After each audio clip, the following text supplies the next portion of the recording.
Now on BBC One, an extended 10 o'clock news with Fiona Bruce.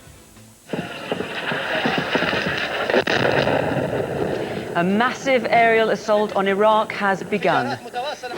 British tornadoes join the bombardment as a new phase of the war begins. Tonight we're live from Baghdad and northern Iraq to assess the devastating impact of the shock and awe campaign. Also tonight, Royal Marines help secure a key port and oil terminals in southern Iraq. A helicopter crash brings the first casualties, including 8 British servicemen. And the race to Baghdad, US tanks speed deep into Iraq.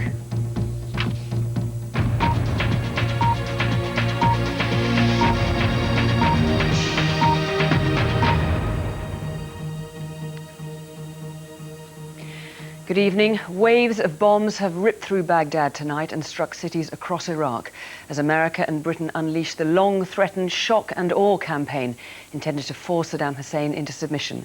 We're told 1,000 targets are expected to be hit in what will be one of the biggest assaults of the military campaign. Meanwhile, American land forces are pushing towards Baghdad. They're now more than 100 miles inside Iraq, while British troops have already helped secure key oil terminals in the south of the country. The first sign heralding the major aerial bombardment came at 10 this morning, when American B-52 bombers took off from RAF Fairford in Gloucestershire. At 5 this evening, RAF Tornadoes left their base in northern Kuwait to take part in the attack. An hour later, the massive aerial onslaught started, huge explosions lighting up the sky over the Iraqi capital. The northern cities of Mosul and Kirkuk were also struck, but Baghdad was worst affected. Our correspondent Raghi Omar is there tonight.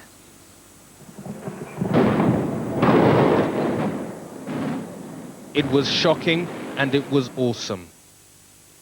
Tonight, this new phase of the air war smashed into the heart of Baghdad. Again and again, the flashes from the explosions lit up the sky. Huge plumes of smoke and ash from the wrecked buildings rising hundreds of feet into the air. And the thunderous impact of the blasts rippled through the city. Everywhere I looked, government buildings were burning. Presidential palaces, leadership headquarters, and ministries pounded repeatedly. This is what it's like being on the wrong end of the world's only superpower. Iraqi anti-aircraft gunners could only fire back in hope.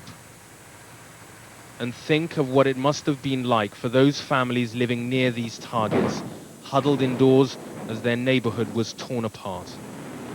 And every sign here is that the Iraqi leader Saddam Hussein and his top commanders have escaped attempts to assassinate them, despite persistent rumors from London and Washington. State television, which tonight is still on air, showed them in a war cabinet. President Bush says the Iraqi army is callously hiding behind civilians in schools and mosques.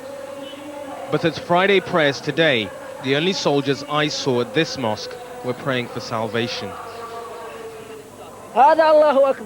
My insignia says God is great, Muwafaq Diab told me. All of us manning the anti-aircraft guns were chanting how sweet victory will be with the help of God.